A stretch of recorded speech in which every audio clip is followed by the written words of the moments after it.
Sebenarnya acara ini, kalau kita mau membuka lembaran-lembaran sejarah, ternyata di dunia ini ada dua orang yang diperingati kelahirannya. Yang pertama adalah Rasulullah Sallallahu Alaihi Wasallam. Yang kedua adalah Nabiullah Isa Alaihi Salam. Dari 25 nabi dan rasul, dipilih oleh ulama untuk diperingati hari kelahirannya, yang awalnya disaring menjadi ulul azmi. Tapi yang masuk di dalam ulul azmi ini tidak diperingati juga semua kelahirannya, karena diperiksa kega malampe umuruna, sedikit kesalahannya dan banyak kebaikannya. Ternyata cuma dua, Rasulullah dan Nabiullah Isa alaihi salam. Yang uniknya, semua orang atau manusia biasa, nareko angka atau pandrita atau wali, para habaib, para tokoh, ketika dia meninggal, maka yang diperingati adalah kematiannya. Makanya disebut haul. Nabi tidak diperingati kematiannya, tapi yang diperingati adalah kelahirannya. Itu beda. Magai Nabi na kelahiran diperingati, bukan kematiannya. Itu pesan bahwa Rasulullah tidak pernah wafat untuk umatnya. Setiap kita bangun, bahkan setiap kita melaksanakan salat pada tahiyat akhir, apa yang kita baca? Assalamu alaika. Di dalam tahiyat itu, Assalamu alaika ayyuhan nabiyyu wa rahmatullahi wa barakatuh. Kenapa pakai alaika? Sedangkan kalimat alaika dalam nahwu saraf itu adalah muhatab. Tidak ada jarak yang mengucapkan yang disalami dengan yang mengucapkan salam. Jadi ya tuh kau ibaca assalamu alaika, itu menghadirkan Rasulullah secara hakikat. Ina tu nasa patareka biasa maka da aja mu beresalangi nabita narekode pampahadere.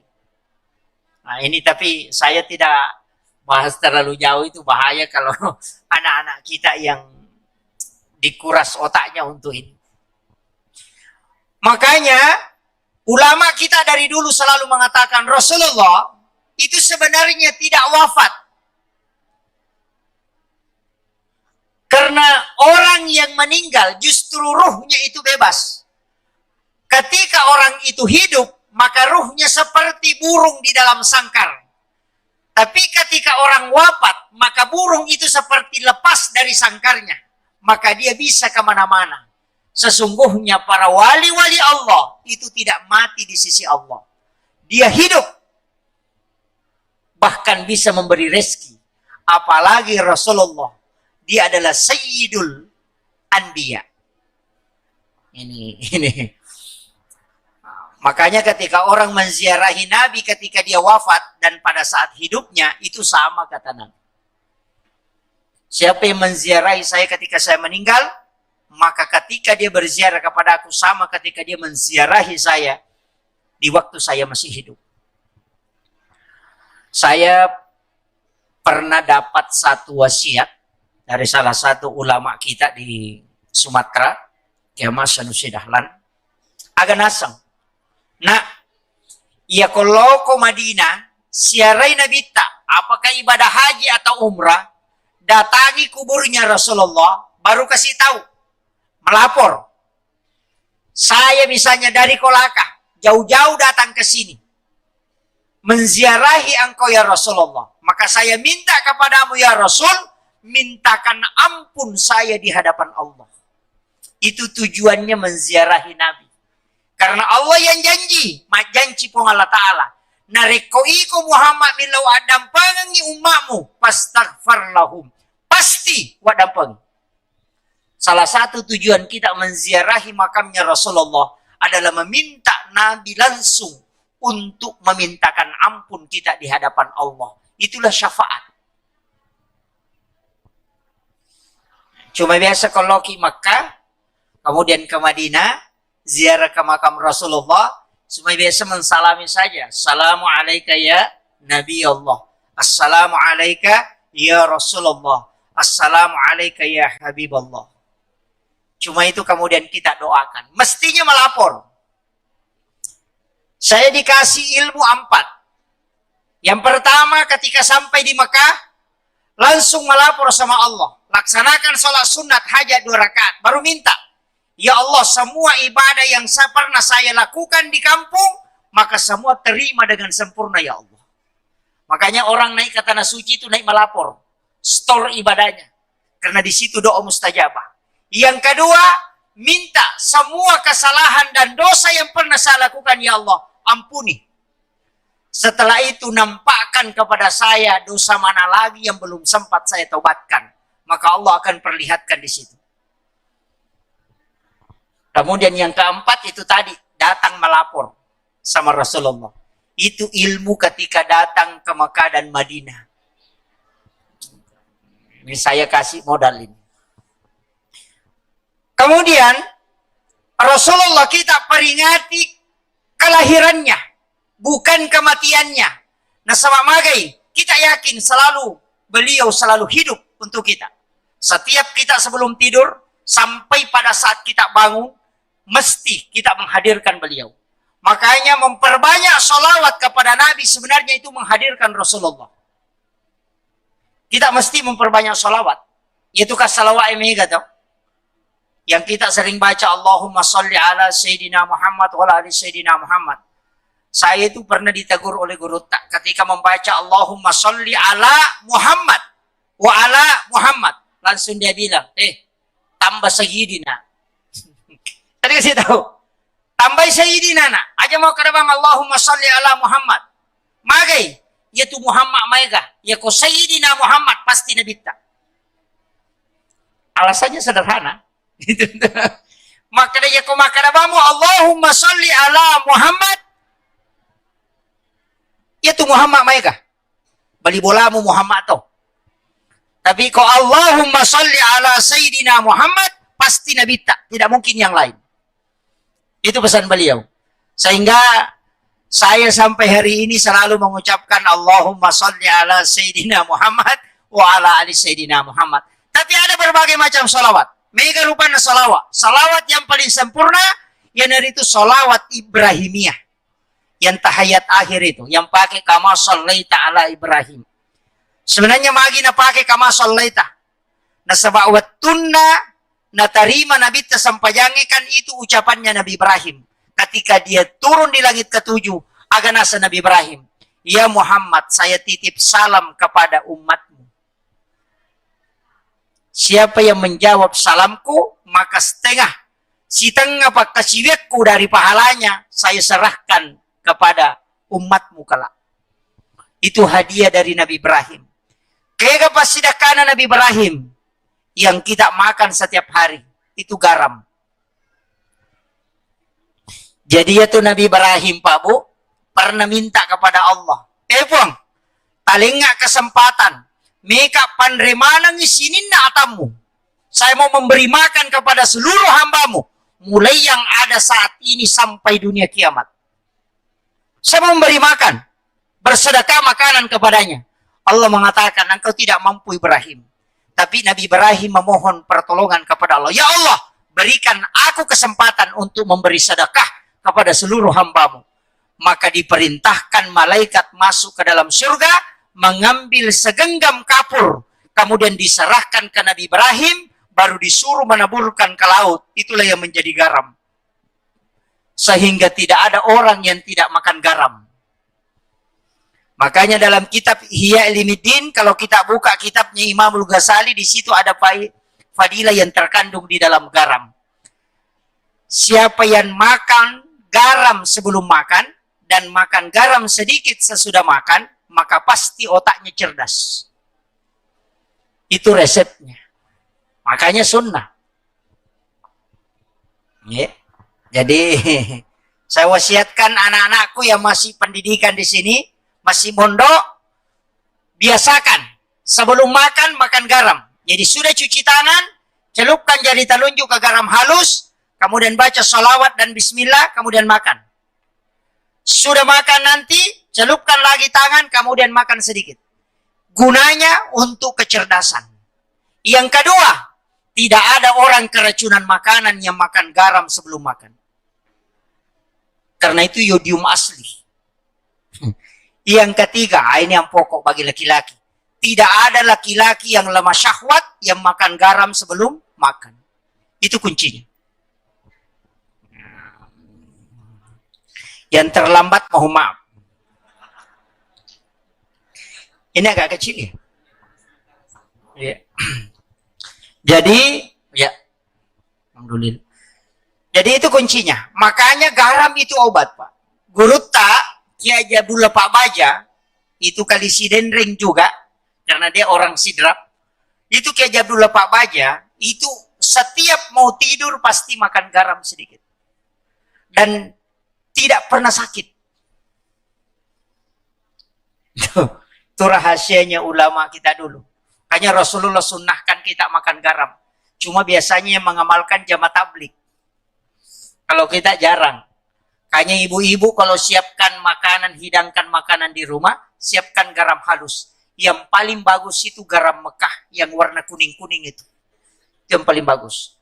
Makanya kong ke keluarga kalau umrah, jangan pesan air sam-sam saja, tapi pesan juga garam Mekah. Itu obat. Hanya kalau ada laki-laki lemah syahwat, suruh makan garam. Kalau masih tidak bisa, suruh mandi junub sesuai mandi junub yang diajarkan Rasulullah kepada laki-laki. Tidak berwudu sempurna. Hanya mengusap telinga sampai kepala sampai telinga, tapi dia tidak mencuci kaki. Namun pada saat mandi tidak boleh mengangkat kakinya dari lantai. Nanti selesai mandi baru dia mencuci kaki. Tidak ada laki-laki yang lemah syahwat yang mengamalkan itu, kata Sayyidina Ali karamallahu wajhah. Yang berwudu sempurna itu mandi junubnya wanita. Yang tidak sempurna itu untuk laki-laki. Makanya di situ dibedakan sebenarnya. Cuma biasanya ulama kita mengatakan sembarang kamu pakai yang mana. Tapi ternyata ada ulama yang menemukan, termasuk Sayyidina Ali, mengatakan kalau tidak mau lemah syahwat lakukan ini. Kalau masih tidak mampu lakukan itu, mandi di laut. Setiap subuh Jumat berendam di laut. Minimal 1,5 jam. Baharuddin Lopa almarhum, sesibuk apapun pasti mandi di laut kalau subuh Jumat. Karena air laut itu bisa menyembuhkan 40 penyakit. Nah, itu air garam. Sebenarnya sunnah-sunnah Nabi itu luar biasa, Pak. Cuma kadang kita tidak memanfaatkan. Termasuk minum. Saya kemarin dapat di kitab hikmah. Minum itu dengan ala Rasulullah. Buka, kemudian minum bismillahirrahmanirrahim. Minum, teguk, baru baca alhamdulillah, bismillah lagi, baru teguk lagi. Baru baca alhamdulillah, baru bismillah, baru teguk lagi, baru baca alhamdulillah. Insya Allah, selama air itu masih ada di dalam perutmu, engkau tidak akan melakukan dosa besar. Itu hikmahnya, Pak. Cuma kadang kalau kita minum satu kali angkat, habis. Nah, ini ya, apalagi kalau haus. Bahkan biasa Kak untuk tahu minum, Pak, itu tidak begini. Cuma dia tuang saja, mulutnya yang goyang-goyang. Saya bilang pintar juga minum ini. Kemudian, magina Nabi tak iperingati maulidnya Bapak Ibu sekalian. Padahal masabu pemimpi jadi lahir sebelum Nabi. Ribuan pemimpin lahir setelah Rasulullah. Tapi kenapa Nabi yang diperingati kelahirannya? Padahal ribuan pemimpin. Ternyata Rasulullah lahir di zaman di mana kehidupan masyarakat sangat hancur akhlaknya. Liwat jana ampena arae wattuna jaji nabita. Situasi pada waktu itu luar biasa. Taumi nato makada tahu, tapi sifatnya setan. Coba bayangkan Khalifah Umar berjudi di depan Ka'bah. Caranya berjudi bukan main kartu, tapi judinya itu menunggu perempuan hamil. Ya kongka makunrei lalu matampu, kemudian namotori. Napodangnya rosibana makadai makunrei matampu arwane na tampu atau makunrei. Ya ko makadai sibana ya arwane makadai Umar makunrei. Dena taja ni 9 bulan. Nasa lo mutikang ini sa sewatana ni Rita anak. Itu yang dilakukan. Onrojana ampena. Tapi di saat itu lahir seorang bayi. Itu Rasulullah. Di tengah-tengah masyarakat yang akhlaknya tidak bagus. Tapi dia tidak terpengaruh. Padahal masih di dalam kandungan. Bapaknya sudah meninggal. 6 tahun setelah dia lahir ibunya meninggal. 8 tahun kemudian neneknya meninggal. Ia ko ogi maka dia tahu majasi si nanya. Ya. Kalau orang Bugis nasang anak macilaka ya. Kenapa? Di pernah jaji na mati ang bona. Anak tahu na mati indo na. Letik lako nini na mati to pa nini na. Ia ko hindi maka dia tahu majasi si nanya. Tapi Nabi sebenarnya berarti pendidikan Rasulullah dia tidak terlalu mengambil dari orang tuanya karena tidak mungkin, mustahil. Tapi kan oleh pamulanna. Dalam hadis, adibu auladakum qablaan wiladatikum. Pakai ada memangi anakmu dulu temu jajianna.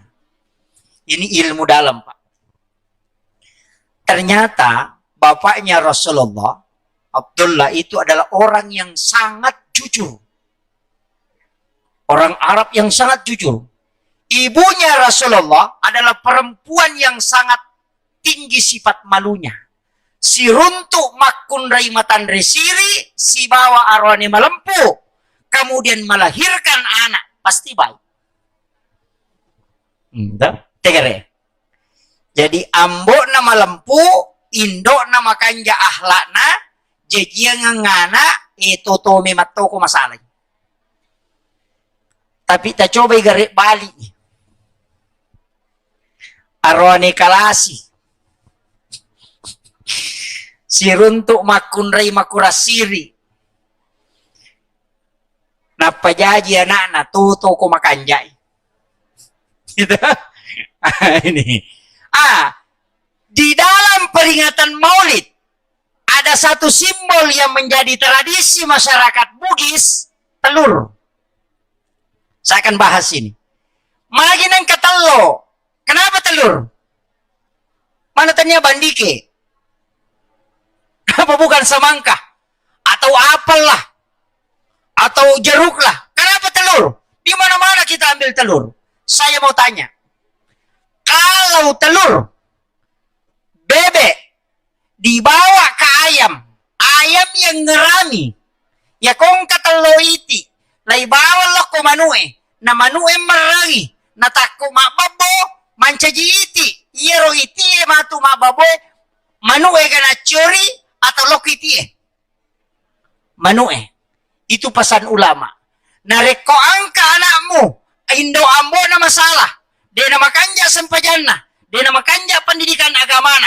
Palette anakmu. Loko kiyaye. Na kiyaye mereng. Itulah maknanya masukkan anakmu ke pondok-pondok pesantren.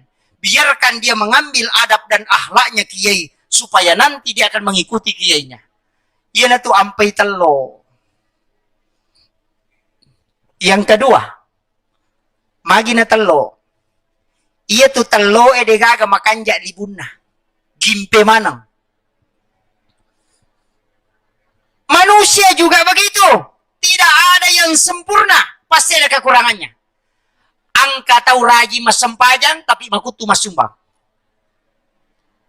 Angka tahu raji mas sedekah, tapi mega tahu ini masih salah. Angka tahu makanjak batin nama bicara, raji mas sempajang, raji mas sedekah, tapi maga. Maka secara loko keluargana. Kadang-kadang. Dia itu gak tahu sempurna gimpe mana. Jadi tuh ampai batang pisang. Ada jesan ini. Utti di. Aga, loka atau utti? Utti. Iya, ya kok isidrap deh gaga utti pak, loka mi. Kenapa batang pisang? Kenapa bukan ranting kayu? Padahal ranting kayu itu kan mudah.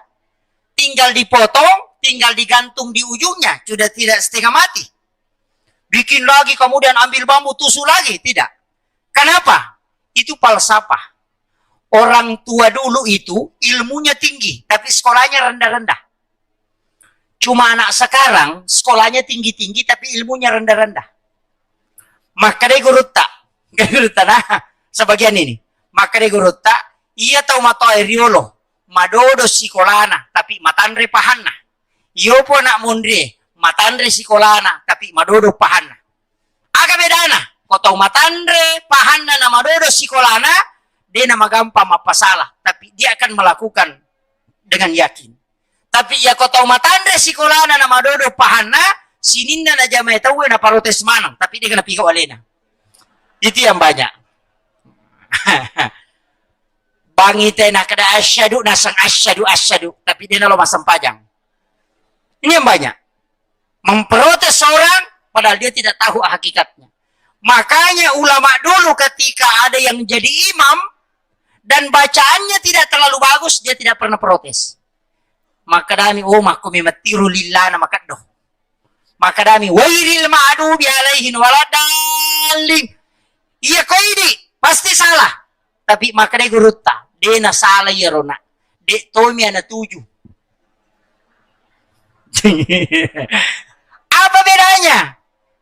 Konisang itu juga na jamai selain itu berarti salah. Tapi ya komi matomi ronisang berarti itu tidak salah. Cuma dia tomi ana 7. Dan itu dimaafkan. Karena dia tidak tahu. Kecuali kita yang melakukannya jadi masalah. Makanya Kiai Halil Bangkalan pernah ditegur itu sebenarnya secara langsung ilmu hikmah. Bagaimana? Dia datang ceramah manasik haji di satu kampung, kemudian dia singgah sholat, karena dia pakai agama Sigi Okoro, dia naik sholat di salah satu rumah warga, dan pemilik rumah itu disuruh jadi imam. Setelah selesai jadi imam, dia doa. Baru doanya itu baca sholawat. Allahumma sholli ala Sayyidina Muhammadun wa ala ali Sayyidina Muhammadun. Ini benar atau salah? Allahumma sholli ala Muhammadun. Mestinya Muhammadin. Tapi dia baca Muhammadun. Langsung ke Halil tegur. Mohon maaf Pak. Sholawatnya itu tidak benar. Tidak pakai Muhammadun. Tapi pakai Muhammadin. Allahumma sholli ala Muhammadin. Dia bilang, waduh. Man rasa nak tu nak. Nasa magay. Nasang 30 ni arwa taong tuliya membaca. Allahumma sholli ala Sayyidina Muhammadun. Jadi maaga ni nak. Maka dia gurut tadi kagunaan itu. Itu belum jadi wali. Tidak ada manfaatnya itu. Harus diganti yang benar. Kemudian dia tinggal baca itu. Allahumma sholli. Terulang-ulang. Dasar na sabak maka doni lillana marajina 7. Guru tak sudah tinggalkan rumahnya, naik perahu sampan kecil untuk menuju kembali ke kampungnya. Orang tua ini selalu ulang-ulang dan tidak bisa benar. Dia minta kertas kepada istrinya, kemudian minta pulpen. Baru dia sadar bahwa Pak Kiai sudah tinggalkan rumahnya. Langsung dia mengatakan, kemana Pak Kiai? Dia bilang, itu sudah berangkat. Dia orang tua ini jalan kaki di atas air. Malalangok yasi na wae di nalabu. Macuri guru talalung yo kuku sampang. Nagore pagi singa kidolo pagi, lepagi pagi. Loki me pagi. Kemudian guru ta singa ina podangi palupi, pagi jolo. Yero na tamatoi wonri wi malalangok yasi na wae di nalabu. Aga na podangi. Ena okira nga yero na salawae cucu nasaba de paule 47. Maka de guru te ke Halil melo moka mo kira ko tapi maseliki. Pak guru toka aga mong baca na dia mulabu. Orang Pak guru ka apa ya malopi ka iko malala mo kasi na we pero cara dia mulabu. Pak guru ka bacaan na apa kalau kirang. Maka dia tahu iya mina ubaca Allahumma sholli ala Muhammadun wa ala Muhammadun akatalu na pakalupa no. Maka dari guru taya aja na musola ini rewan no jangan tuh pakai.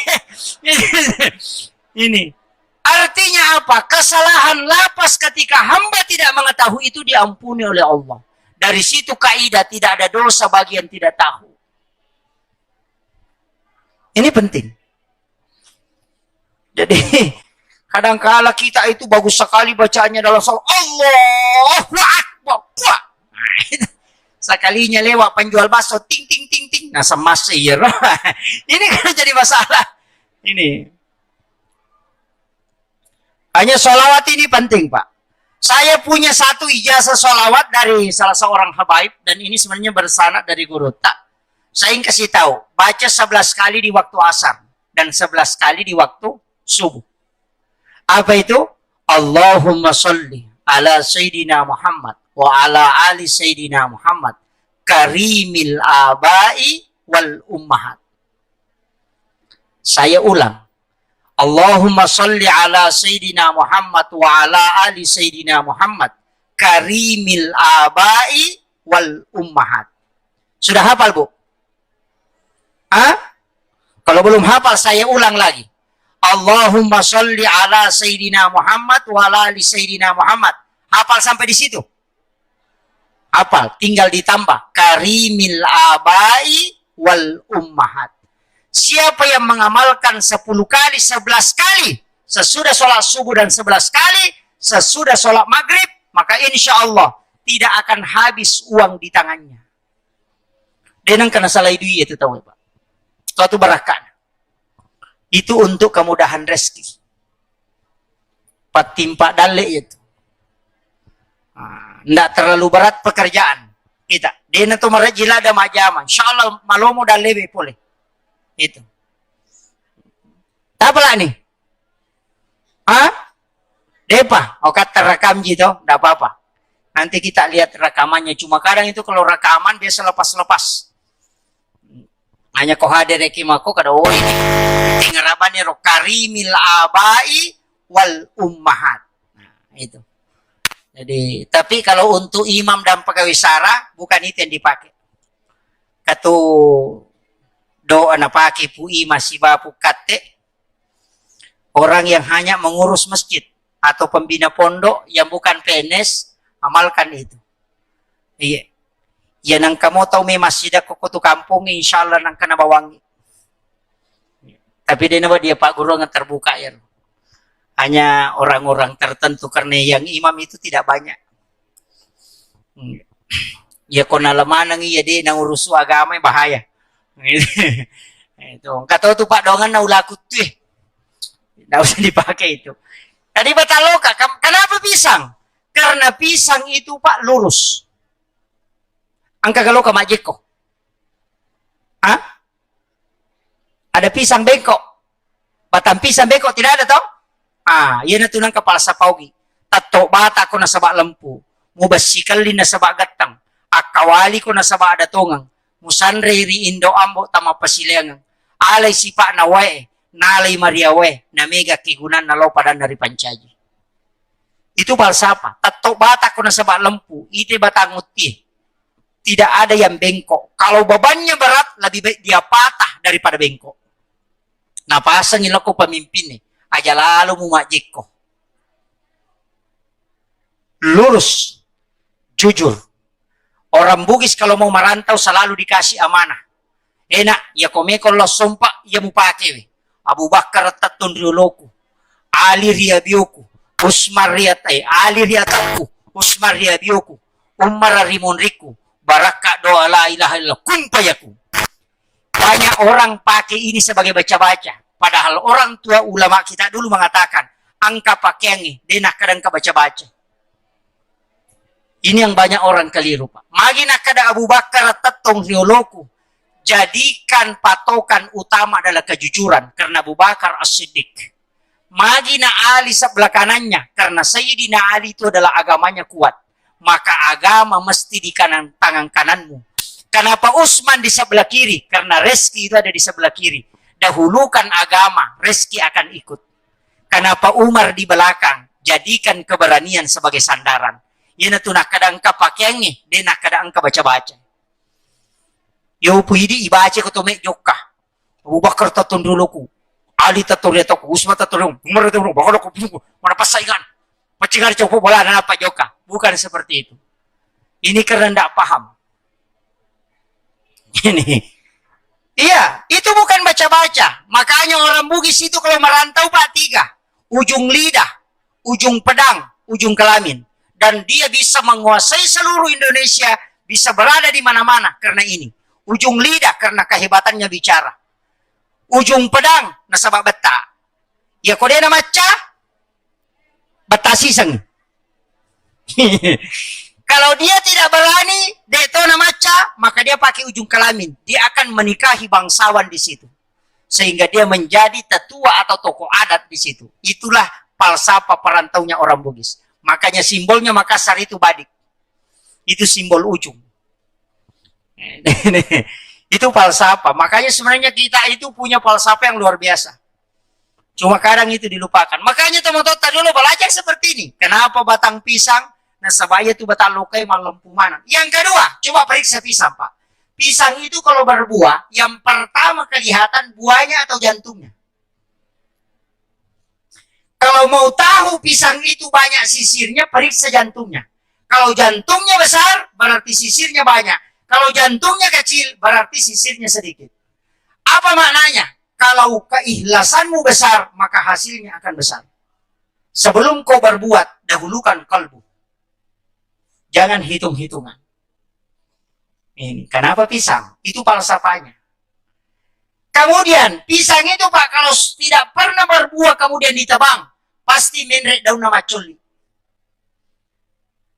Ini pisang yang di belakang ini belum berbuah. Itu daunnya sudah mulai naik.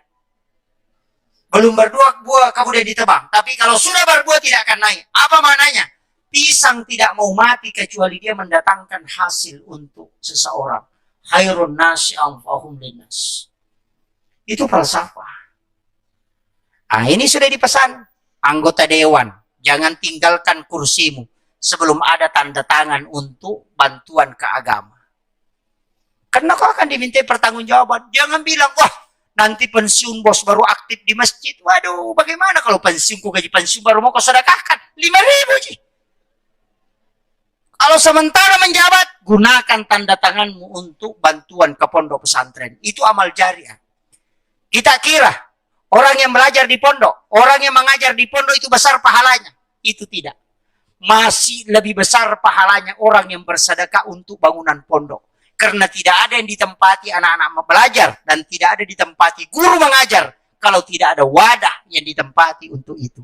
Maka pahala murid belajar, pahala guru mengajar, dan pahala pengurus itu dikumpul baru dikasih kepada orang yang membangun di pondok itu. Orang yang mewakafkan hartanya untuk pembangunan pondok, orang yang mewakafkan hartanya, tanahnya untuk pembangunan pondok, itulah yang mendapatkan pahala berlipat ganda dibanding dengan pembina, guru-guru, dan para santri yang ada di situ. Tersekamai cede apalannya itu mas sumbang aku masih mas sumbang aku pesantren. Kong ke pesantren bangun Pak, biar bantuan pemerintah, belikan semen. Saya kasih bantuan juga supaya semennya melekat. Ada masjid dibangun, kasih bantuan semen supaya melekat. Kenapa? Man bana masjidan fid dunya banallahu lahu baitan fil jannah. Nigi bangun masjid okolino, lay bangun ang istana ko sulmunrin na Allah Ta'ala. Ingat, orang yang bangun masjid Pak, pasti ada rumahnya di surga. Kemarin saya ditanya, Pak Ustaz, ada orang di sini rajin bersedekah, tapi tidak pernah sholat. Saya bilang, kalau rajin bersedekah tidak sholat, tetap ada hotelnya di dalam surga. Cuma dia tidak masuk. Iya, karena Nabi cuma mengatakan dibangunkan istana di dalam surga, bukan masuk ke dalam surga. Kalau kau tidak punya kuncinya, mohon maaf, tidak bisa masuk. Itu rumahmu sana tapi tidak bisa masuk. Itu. Makanya saya mengatakan yang paling bagus juga selain membangun masjid, memelihara anak yatim. Apalagi sekolahkan. Di sini ada anak kita menghafal, Bu, yang tidak ada keturunannya. Saya wasiatkan, kalau tidak ada anak-anaknya, belum punya keturunan, cari anak kurang mampu yang menghafal di pondok ini. Kemudian kita yang danai dia. Kalau di hari kemudian dia akan tunjuk kita untuk masuk ke dalam surga. Bahwa ketika saya menghafal dulu di pesantren, dia yang mendanai saya ya Rasulullah. Masukkan sebagai hadiah untuknya. Itu yang kadang orang tidak hitung, Pak. Tapi Megato itu tahu mana masiki. Dia tuh gagok kowe. Nggak ada di sini. Dia tuh anak nah masiki itu nih. Awe, cari orang miskin kau danai. 40 orang yang bisa dia beri syafaat. Masa dia tidak tunjuk? Itu dulu yang bayar waktunya sekolah, Kak. Bisa. Karena anak kita tidak mau menghafal. Karena takut makan lombok. Di pesantren itu, Pak, bukan tumbuh lombok, tapi tumbuh batang lombok. Iya. Makanya pesantren itu jangan terlalu mewah. Saya pernah itu berdebat dengan guru tak. Langsung saya ditegur. Oke, Mak Sanusi Dahlan dengan guru tak di Jombang. Dia bilang, nak, pesantren itu tidak boleh terlalu mewah. Kenapa? Didik anak-anakmu menghadapi kemiskinan. Latih dia hidup miskin. Tapi jangan miskinkan dia. Tapi latih dia hidup miskin. Ketika dia menghadapi situasi sulit, maka dia tidak akan gentar. Karena dia sudah menghadapi keadaan yang lebih berat. Tapi ketika dia sukses nanti, dia juga tidak akan sombong. Karena dia ingat di masa-masa dia mulai merangkak. Kalau kau didik dia menjadi orang besar langsung, ketika dia menghadapi situasi, dia akan bunuh diri. Situasi sulit. Ajarkan anakmu cara hidup miskin. Makanya pondok itu tidak boleh terlalu pintar, terlalu di dalamnya kamar anak ada AC. Kemudian dikasih lemari yang bagus, dikasih lagi spring bed. Wah, paling. Nanti keluar dari pondok cuma jadi ayam potong. Iya. Ini kan banyak. Jadi latih dia. Karena di pondok itu sebenarnya dilatih mentalnya. Semua kehidupannya itu adalah pendidikan. Makanya kalau ada yang pulang ke rumah tidak belajar kan di pondok, itu keliru. Di pesantren itu tidak belajar di kelas formal, dalam lingkup sosial itu belajar gaya hidup. Maka ada sebenarnya yang di pondok itu pendidikan kehidupan. Itu yang jarang orang pelajari. Ini harus dianukan. Makanya adik-adikku, anak-anakku yang tinggal di pondok belajar, bersyukur kalian. Jangan pernah lari. Tapi ujian di pondok itu 8 bulan pertama. Anak pas masuk, yang pertama kena itu pasti demam. Pasti demam. Setelah itu muntah-muntah. Setelah itu gatal-gatal. Iya, itu ujian langsung. 8 bulan dia lari, dia tidak bakalan kembali. Tapi biarkan dia bertahan sampai 1 tahun 3 bulan. 1 tahun 3 bulan dia akan rela berjuang itu sampai habis. Kalau ada anak lari di bawah 8 bulan, jangan tunggu dia kembali. Itu kuncinya. Makanya pendidikan itu luar biasa, Pak. Saya ingin merincikan sedikit supaya kita paham betul. Kenapa 7 bulan usia kandungan orang syukuran? 7 bulan usia kandungan disebut dengan syukuran 7 bulanan. Lahir anak kita, berapa hari baru dia kika? 7 hari. Kenapa 7? Coba. Kenapa 7 hari, Pak? Kalau tidak sempat, tambah 7 hari. Berarti 14 hari. Itu 7 hari lagi. Kalau masih belum sempat, tambah lagi 7 hari. Berarti 21 hari. Sunnah akikah itu 3 hari. 7 hari kelahiran, 14 hari kelahiran, 21 hari kelahiran. Kalau tidak sempat di situ, cari waktu di mana kau sempat. Kemudian lanjut 7 tahun anak, 7 tahun usianya, suruh dia sholat. Kenapa 7 lagi? Kenapa bukan 5? Coba. Ini hitung-hitungan 7. Nanti kita akan ketemu bilangan ini.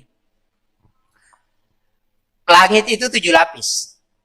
Tanah itu 7 susun. Tawaf itu 7 putaran. Sa'i itu 7 putaran. Sujud itu 7 anggota tubuh. 2 tapak tangan, 1 kepala, 2 lutut, 2 kaki. Sholat itu 17 rakaat. Di dalamnya ada angka 7. Ini kalau kita mau kaji, tapi saya tidak lari ke situ ya. Nanti terungkap.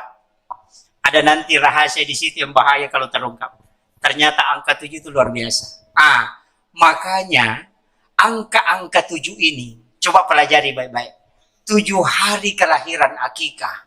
7 tahun umurnya anakmu, suruh dia sholat. Kemudian, kalau 10 tahun tidak sholat, maka pukul dia. Kenapa?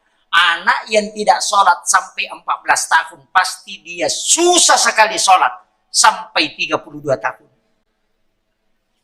Kunci mengajar anak sholat itu cuma sampai 14. Kalau lewat 14, dia sudah rajin, sudah istiqomah di sini, tidak akan berubah. Tidak usah perhatikan sholatnya. Karena dia akan sholat sendiri. Tapi kapan di sini bolong-bolong di bawah sampai 14, ingat, anakmu kok akan selalu perintah sholat setiap tahun. Kau harus ingatkan terus. Maka pendidikan anak 14 tahun ke bawah, hukum itu maka sholat. Ini. Coba hitung. 7 tahun umurnya masuk SD. 7 tahun kemudian masuk SMP. 7 tahun kemudian masuk perguruan tinggi. Hitung. Makanya 7 tahun, 14 tahun itu sudah dewasa, berubah kehidupannya. 21 tahun kalau laki-laki suruh menikah. 21 suruh menikah. Kalau dia tidak menikah sampai 28, maka 28 ke atas dia malas menikah. Pasti itu. Dia mau membujang itu sampai 42 tahun. Karena lewat masa puber. Ini nih yang hitungannya Rasulullah. Kemudian, ya kok dena bot tingok 20 si dilatu 20 rua, nanti 29 sampai 35 dia menikah, maka lihat. Nanti umurnya sudah 57 tahun, anaknya baru masuk SD kelas 1. Terlambat.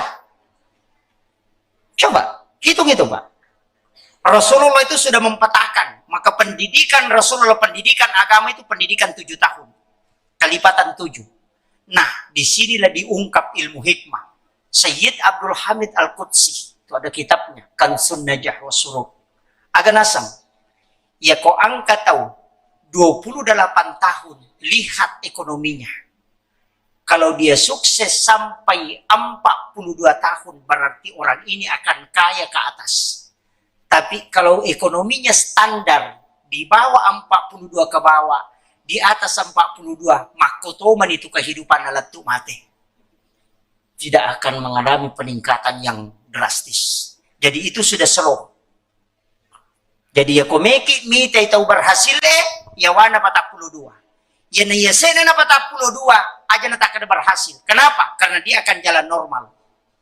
Jadi itulah orang yang ditakdirkan kaya, lihat di bawah umur 42. Yang ditakdirkan miskin, lihat di bawah umur 42. Yang ditakdirkan biasa-biasa, di situ juga dilihat. Maka di situ kuncinya. Coba taparesa nih garoke kolaka. Itu sudah terhitung oleh ulama-ulama kita. Hukum itu. Maka anak kong katau nadapi patapulo serata umuruna, 53 tahun. Suruh kurangi mengajar dunia. Lebih banyak fokus mengajar agama. Suruh melatih batinnya supaya lebih kuat. Kemudian tambah 7 lagi, suruh kembali ke kampungnya kalau orang merantau. Aja nanonro ke kampung atau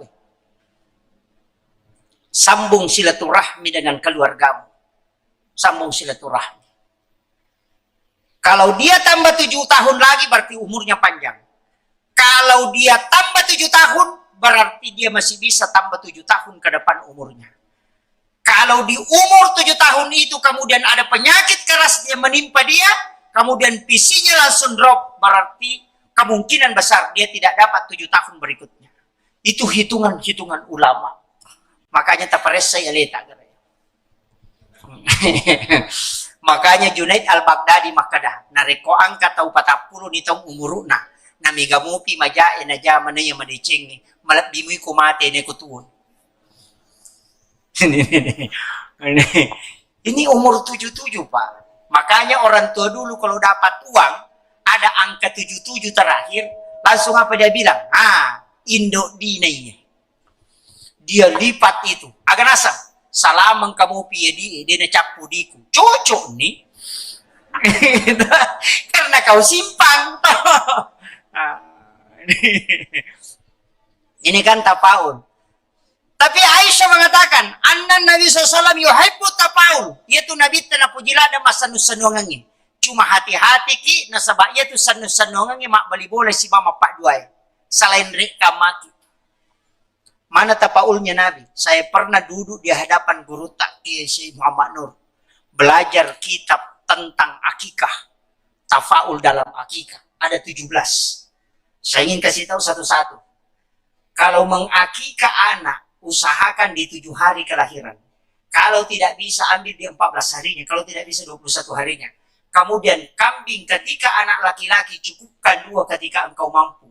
Usahakan sama besar. Kalau kambing tidak sama besar, maka anakmu tidak mampu berlaku adil ketika dia besar. Pasti makalah hasil. Ya kumak bagi majeko. Manca anggota dewan, manca kuceko.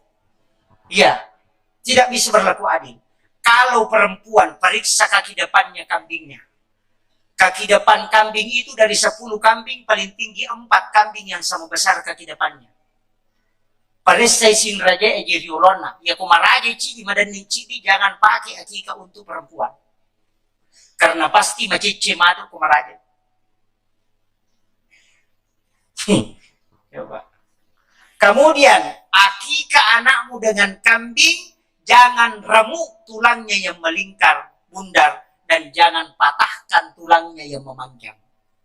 Aja tapulu ibu kuna, aja to tarapa ibu kuna malibue. Yang paling abdal, ambil isinya, kulitnya dipakai membungkus tulangnya, kemudian kita tanam. Supaya magai, dena polo bukuna anak tanah di seluruh pamasena pengalatala. Itu jaminan. Itu tafaul. Masak masakan akikah dengan bumbu yang manis, jangan pedis. Supaya orang akan cinta kepada anak. Yo pwede itaro mapas yon rotoni to likapillu bido cili na kumasigi. Itatak bukun na bembe tapi dito ni Andre hanya dipotong-potong. 160 potongan kambing sama persis dengan potongan tulang manusia, itu tidak lebih tidak kurang. Ia kumahake kaki aja tatarima pas solo.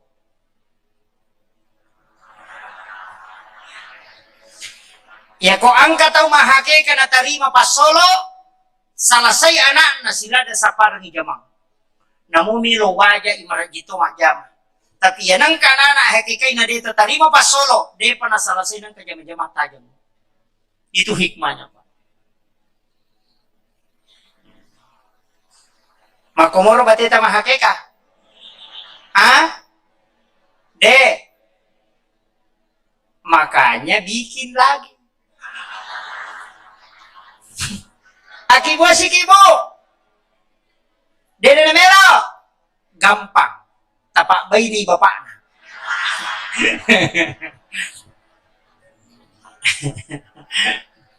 Ya, ajarkan ke anak-anak kita, ajarkan ke cucu-cucu kita. Kemudian Nabi mengatakan, cukur habis rambutnya anakmu, jangan kau sisa walau hanya selembar. Tapi kadang kita gunting sepotong, gunting sepotong, gunting sepotong. Karena kita mengatakan, jelek kelihatan kalau gundul. Ternyata di Perancis sudah ditemukan, rambut awal bayi itu mengandung kurang lebih 4 juta virus.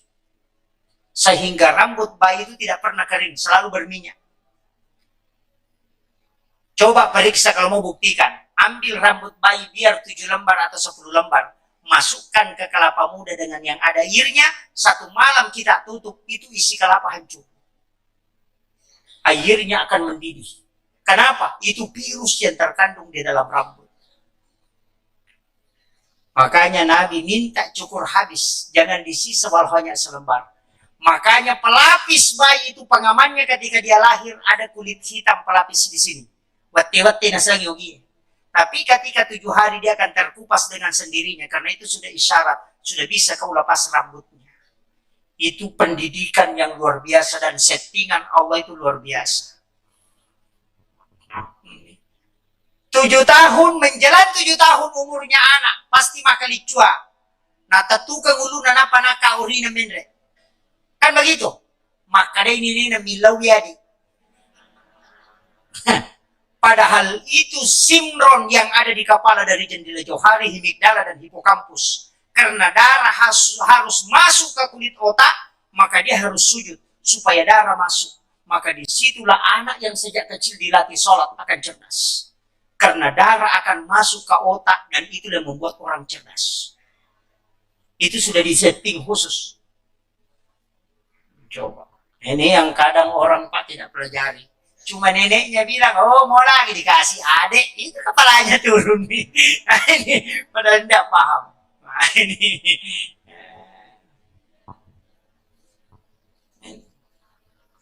itu luar biasa Pak. Kalau kita kaji betul, saya pernah diberitahu, bahkan suara pertama bayi itu ketika dia lahir, perhatikan, itu 3 baris. Ya komak barisi riase imalampe sungai. Ya komak barisi riawe maupun sungai. Ia kumak mak dapangi berarti kalau lo minamati. Itu suara pertama ketika dia suaranya keluar. Perhatikan itu. Mak bersih agai. Ina tu maka da ata ka ripo Allah Ta'ala. Iya ata matapa umaka ko Nabi Muhammad. Nakada aiu. Maka dan kalingi sak da pamulana anak lolon. Dari situ sebenarnya. Tapi saya tidak bahas itu. Usah pusing ke situ. Itu ilmu khusus itu. Kemudian, saya kembali ke pisang. Iya rolo kayak Pak. Coba kita perhatikan. Pisang itu kalau dikupas, semakin dikupas semakin bersih. Sama di dalam, di luarnya sama. Agama mana? Pangkau kamu bicaramu, atikamu, minasamu, papada-pada. Aja naliamu, polemu, pogau. Ini pisang. Itu simbol. Makanya pakai pisang. Kamu itu pisang yang lempu, tapi lempu yang kekuatan lu. Kalau lempu kandau, kalau lempu beci, atau lempu bali basah. Ya kalau lempu kandau, mal lempu napaleko, malempu. Ikat taloko pidi napala. Lempu pak bagi gitu. Tawamu, tawaku, tawa na pak bagi, dua nala. Mereka minta mati, dan kedua na bicang, itu pak lempu kandau ya itu.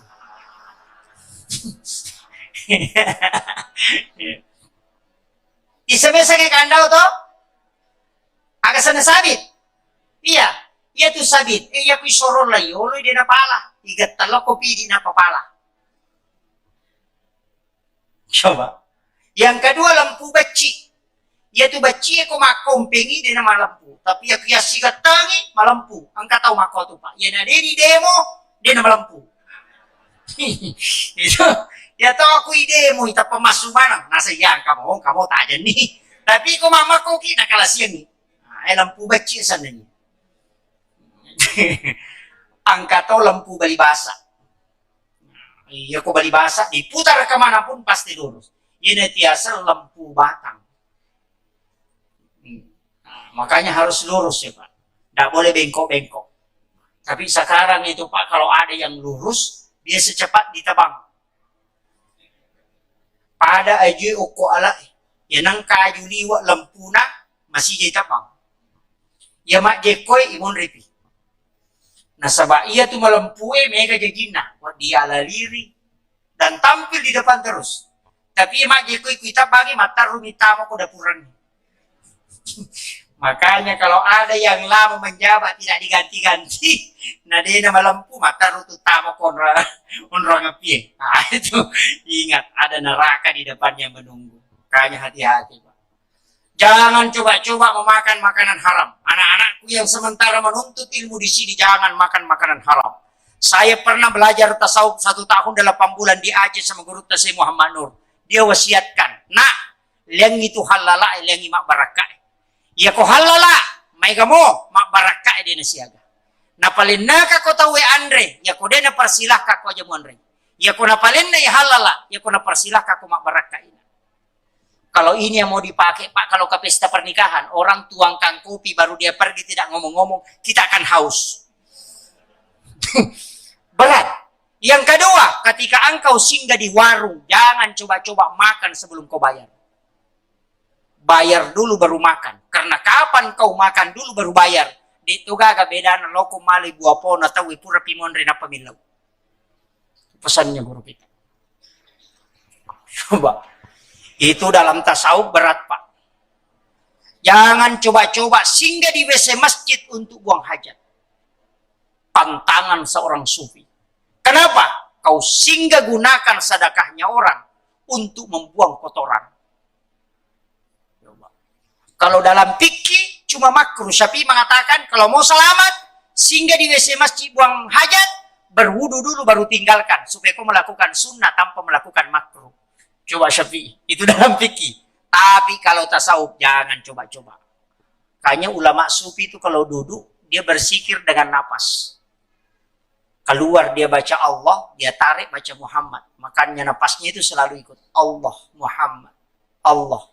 Sebenarnya itu berjalannya itu la ilaha illallah Muhammadur Rasulullah. Tapi dia pakai Allah, Muhammad. Ketika dia berjalan, kaki kanannya mengatakan Allah. Ketika dia angkat, kaki kirinya dia ucapkan Muhammad ketika dia berjalan. Itu ulama yang menjaga sikirnya. Saya punya guru Pak Mursyid di Aceh itu, saya tidak bisa ikuti. Sandalnya saja dari rumahnya dia simpan di depan pintu pagar masjid.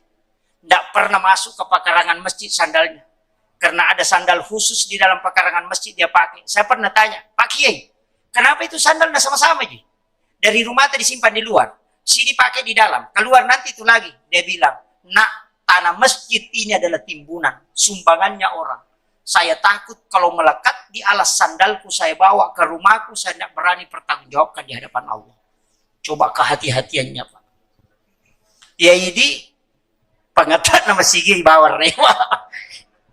Kan yang banyak. Makanya ulama sufi itu ada pada kehati-hatian. Ini penting saya sampaikan anakku. Karena sekarang banyak kajian-kajian YouTuber. Bukan ahli agama bicara agama. Insinyur bicara khilafah. Tukang batu bicara pemerintah. Puh, tidak pernah sekolah. Kenapa? Karena semua orang bebas bicara. Maka sekarang harus kita tabayyun. Hati-hati. Karena banyak lagi ustaz YouTuber sekarang. Termasuk sebenarnya Pak, saya tidak pernah berkeinginan itu masuk di YouTube. Tidak pernah. Tapi masuk di YouTube itu musibah. Saya tidak punya tim media. Saya tidak punya akun untuk media itu. Tidak ada. Makanya di mana-mana saya ceramah itu tidak ada tim. Kenapa? Karena saya pantangan. Saya tidak mau. Ada yang menawarkan, nanti saya begini, saya bilang tidak. Kalau kau mau ikut, silakan pergi, saya tidak berangkat. Saya tahu. Makanya ditanya, Pak Ustaz sama siapa berangkat? Bilang sendiri. Saya tuh kalau di Sidrap, Pak, sampai Sinjai itu naik motor. Saya tidak naik mobil, pantang untuk dijemput. Saya bilang kalau kau mau jemput, saya tidak berangkat. Kalau ada yang tanyakan amplop, berapa biasa, saya bilang jangan. Jangan sampai itu yang jadi masalah. Saya berangkat hanya untuk menyampaikan kewajiban sebagai orang yang berilmu. Saya bukan untuk datang konser di situ. Kau mau kasih, saya ambil. Kalau tidak kasih, tidak masalah. Makanya saya bilang, transport saya yang tanggung. Kalau panitia tidak punya apa-apa, cukup doakan. Selesai persoalan. Itu paling enak. Saya itu pernah mau berhenti ceramah. Tahun 2000, itu saya mau berhenti, Pak. 98 juga, 99. Saya juga mau berhenti ceramah. Tapi selalu dinasihati oleh ulama. Enggak. Saya mengatakan, ini jadi masalah. Dia bilang, tidak. Akali. Guru itu bilang, kalau ada orang kasih kau amplop, ini karena saya kasih tahu, karena ada anak pesantren. Kalau kau nanti kelak jadi ustaz, jadi penceramah, jadi imam, ketika orang kasih amplop, jangan pernah buka. Jangan pernah buka. Dan jangan pernah kau tahu berapa isinya. Karena kapan kau tahu isinya, kau akan berhitung selamanya. Makanya saya itu cuma bikin perjanjian sama istri. Amplop yang dikasih sama orang sedekah, kau yang buka. Tapi jangan coba-coba kasih tahu saya isinya. Kapan kau kasih tahu, kita cerai. Takut dia. Selesai persoalan. Saya kasih tahu memang. Perjanjiannya kapan kau kasih tahu, kita cerai. Karena itu pantangan. Kenapa Pak? Kalau kita buka amplop, ceramah khutbah Jumat, buka amplop, pulang beli bensin, buka amplop, 400.000, 500.000, 700.000, atau 1 juta. Nanti kalau ditelepon, langsung muncul iblis, 1 juta di situ. Coba hitung. Pasti itu. Tapi jangan pernah buka, nanti Allah yang mencukupkan. Itu saja Pak kuncinya. Ikhlas saja berjalan. Hanya Allah kan mengatakan pakuli, malu berbuatlah, nanti dia yang menghitung. Selesai persoalan. Itu paling enak sekali dalam agama. Banyak ustaz, mau berangkat, berapa isinya? Harus begini. Saya bilang, mudah-mudahan tidak sampai selamanya. Saya Pak, kalau mau berhenti ceramah gampang. Nomor HP saja saya cabut, kemudian saya patahkan, ganti nomor baru, tidak ada yang menghubungi. Makanya saya cuma punya 1 nomor HP. Kalau saya mau berhenti, mau tinggal di pondok mengajar, selesai. Tinggal saya cabut. Saya sudah beberapa kali mau berhenti. Cuma ulama kita, enggak, jangan berhenti. Lanjutkan, ajarkan itu ilmu. Itu saja kuncinya. Makanya adik-adikku, anak-anakku yang sekolah di pondok, jangan coba-coba itu. Dan ingat, kalau mau berhasil cuma 3. Yang pertama, hargai ibu bapak yang melahirkan engkau dan takzim kepadanya. Yang kedua, hargai ibu bapak yang mengajarkan kau walaupun satu huruf. Itu guru-gurumu.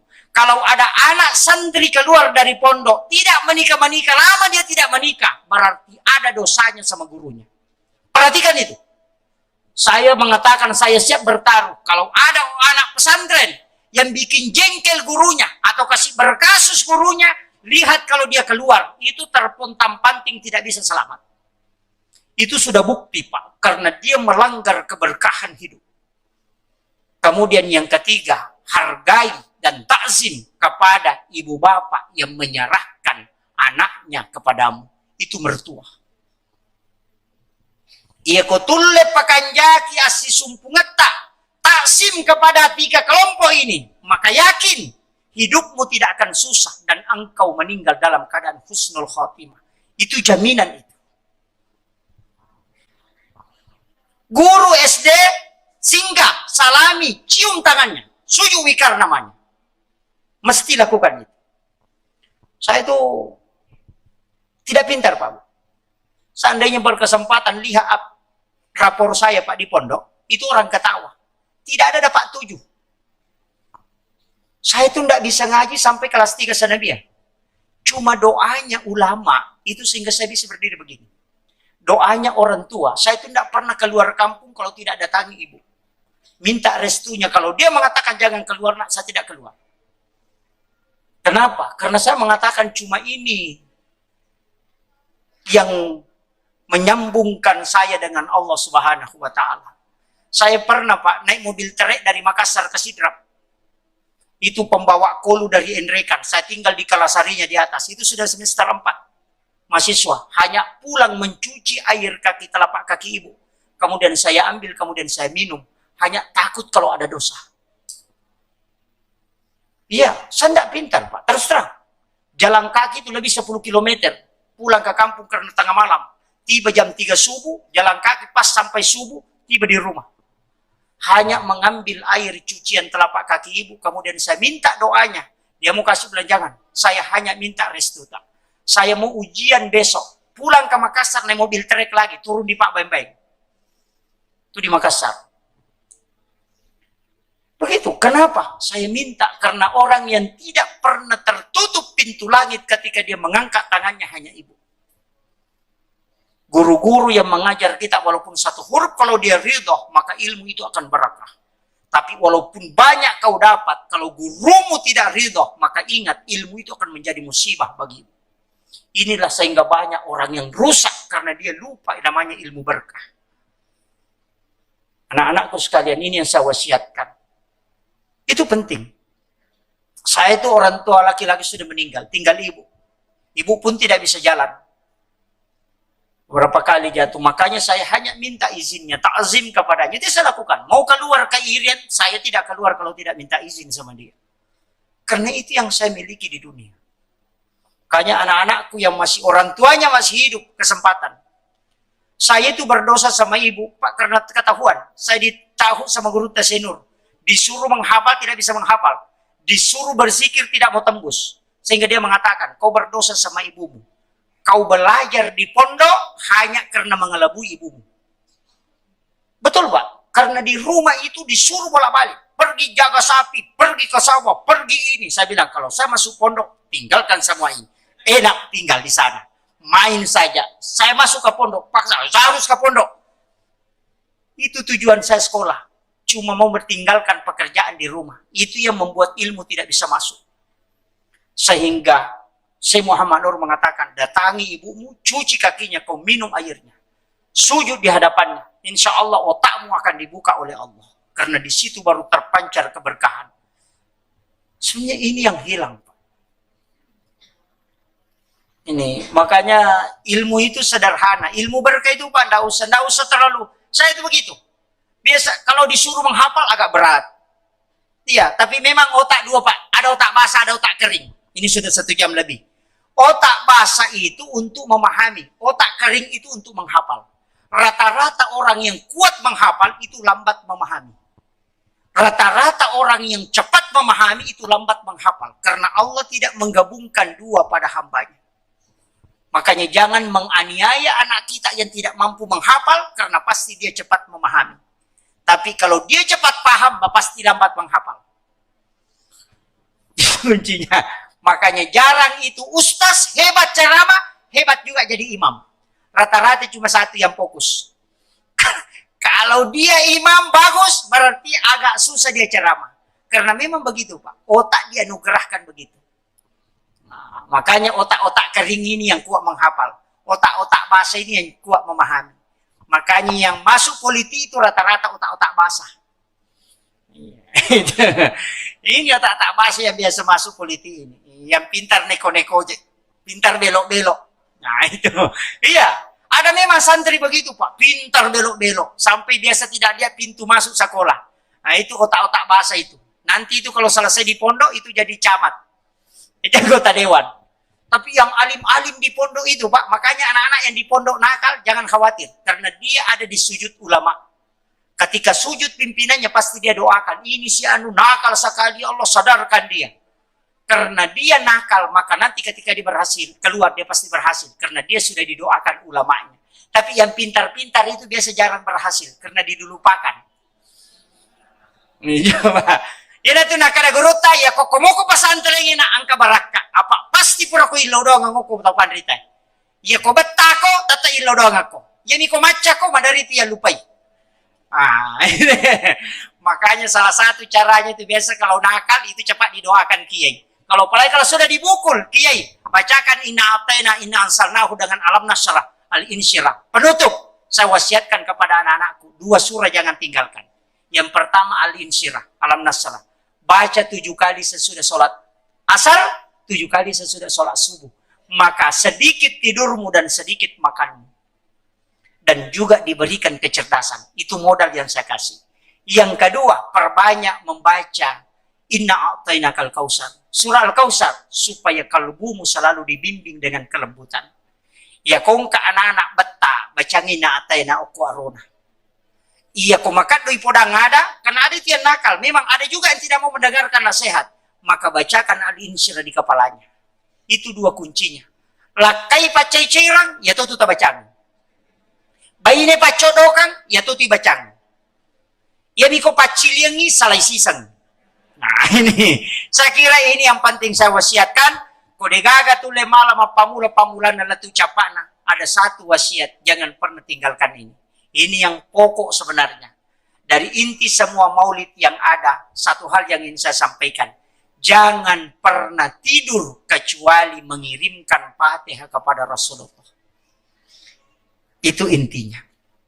Orang yang kirim Fatihah ke Nabi itu sebelum tidur. Itu ruhnya akan terkoneksi.